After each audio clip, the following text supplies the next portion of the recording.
या जन्मी पुढच्या जन्मी ही भारत माता तुझाच होऊ दे दास. Vande Mataram, Vande Mataram. Nasir Hussain, 5 minutes. Sir, thank you for giving me this opportunity. Sir, कल से काफी लोग इसके ऊपर बात कर चुके हैं. हमारे एलओपी और हमारे नेता जयराम रमेश जी ने काफी इस पे बात रखी है कांग्रेस पार्टी की तरफ से. मैंने कल से सुन रहा हूँ उस हाउस में और इस हाउस में भी लगातार इसमें कोशिश की गई कि कांग्रेस पार्टी को घेरने की, कांग्रेस पार्टी के नेताओं को घेरने की जबरदस्त कोशिश इनकी तरफ से हुई, जिसमें वो नाकाम रहे हैं क्योंकि इनका पर्दाफाश लगातार होते आया है पिछले 2-3 दिन से. ये ऐतिहासिक सच है कि कांग्रेस पार्टी ने और कांग्रेस पार्टी के कार्यकर्ताओं ने अपने प्रोग्रामों के तहत, अपने सेशंस के तहत, अपने मीटिंग्स के तहत पूरे देश के कोने कोने में वंदे मातरम को फैलाने का काम किया है, कोने कोने में वंदे मातरम को ले जाने का काम किया है. ये ऐतिहासिक सच है, इससे कोई भाग नहीं सकता. लेकिन ये बार बार जो आरोप जो लगाया जा रहा है कि कांग्रेस पार्टी ने 1937 में ऐसा किया था, वैसा किया था, जिसके बारे में जयराम रमेश जी एक एक चीज खोल खोल के यहाँ पे रखे. मैं सिर्फ इतना ही यहाँ कहने के लिए खड़ा हूं कि 1937 में सुभाष चंद्र बोस जी के सलाह के ऊपर, रविंद्रनाथ टैगोर जी के ओपिनियन लेकर, महात्मा गांधी जी का जो ड्राफ्टेड जो लेटर था उसके ऊपर एक सॉल्यूशन के ऊपर हम लोग अराइव किए थे. उस सॉल्यूशन पूरा देश ने तस्लीम किया, उस देश ने माना.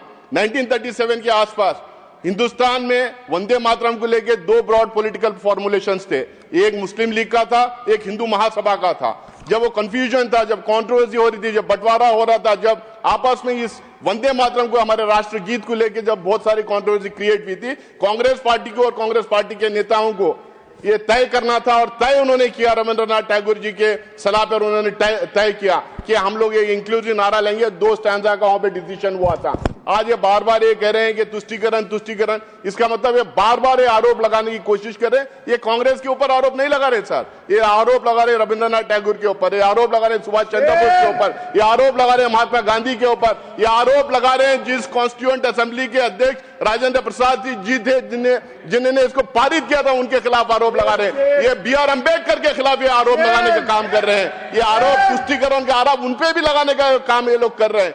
तो मुझे लगता है कि ये प्रॉब्लम, ये जो प्रॉब्लम बनाने की जो कोशिश कर रहे हैं, ये वेल सेटल्ड क्वेश्चन है.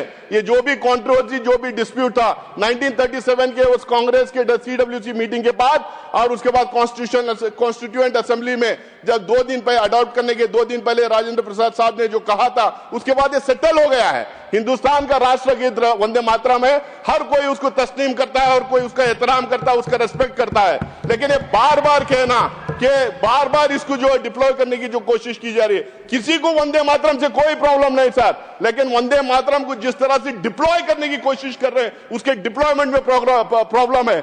आखिरकार कौन सी ऐसी बात है 1947 से लेकर आज तक किसी भी कांग्रेस रूल स्टेट में कभी भी वंदे मातरम को लेकर कोई प्रॉब्लम नहीं हुआ. अपोजिशन रूल स्टेट्स में जहां अपोजिशन रूल करती थी, किसी भी स्टेट में वंदे मातरम को लेकर कोई प्रॉब्लम नहीं हुआ. एनडीए के अलायंस बहुत सारे स्टेट में रूल करते हैं, उन स्टेट में कभी भी कोई प्रॉब्लम नहीं हुआ. अगर वंदे मातरम के डिप्लॉयमेंट को लेकर कहीं प्रॉब्लम होता है तो भाजपा शासित स्टेट में ही वो प्रॉब्लम होता है. अब जब बार बार अग्रेसिव नारे लगाते हैं, हिंदुस्तान में रहना है तो वंदे मातरम कहना है. अरे कौन लगाता है नारा? ये कौन लगाता है नारा? चलती हुई ट्रेन में किसी की दाढ़ी खींच के आप बोलते हैं कि वंदे मातरम कहना है और हिंदुस्तान में रहना. Anti social elements, fringe elements, ये लोग डिसाइड करेंगे कि हमारा राष्ट्रगीत क्या होना चाहिए और क्या नहीं होना चाहिए. उनके बदौलत हम हमारे राष्ट्रगीत को छोड़ देंगे. ये राष्ट्रीय पार्टियां क्या कर रहे हैं सर हिंदुस्तान के अंदर? हमें किसी को एतराज नहीं वंदे मातरम से, लेकिन जिस तरह भाजपा उसको डिप्लॉय करने की कोशिश कर रहे हैं, उससे जरूर प्रॉब्लम है. क्योंकि आजादी के आंदोलन के टाइम पे वंदे मातरम अपने जबान पे लेके फांसी के फंदे पे लोग चढ़ गए. वंदे मातरम कहते कहते जेलों में चले गए. उसमें कोई हिंदू महासभा का एक भी बंदा नहीं था, इनके पूर्वजों का एक भी बंदा नहीं था. इतिहास में ये लोग थे नहीं आजादी के आंदोलन में. अब इतिहास में घुसने की कोशिश कर रहे हैं ये लोग. ये इतिहास में घुसने की कोशिश कर रहे हैं जहां पे इनकी इतिहास बिल्कुल थी नहीं.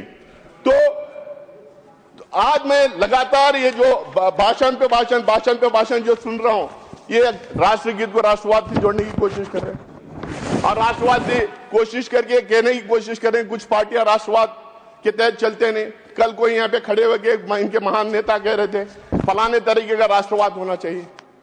भाई राष्ट्रवाद का मतलब क्या है? देशवासियों के लिए राष्ट्रवाद है, देशवासियों की वजह से राष्ट्रवाद है, हर एक नागरिक के लिए राष्ट्रवाद है, जो हिंदुस्तान में जो जो पैदा होता है उसके लिए राष्ट्रवाद है। अब राष्ट्रवाद ये हमें सिखाएंगे, राष्ट्रवाद ये हमें सिखाएंगे जो जिन्ना के सर एक मिनट सर, 1 मिनट सर, अब ये राष्ट्रवाद हमें सिखाएंगे जो जिन्ना के मजार पे जाके माथा टेकते हैं, वो राष्ट्रवाद सिखाएंगे जो जिन्ना को सेकुलराइज करते हैं, ये राष्ट्रवाद सिखाएंगे जो आप बोलिए।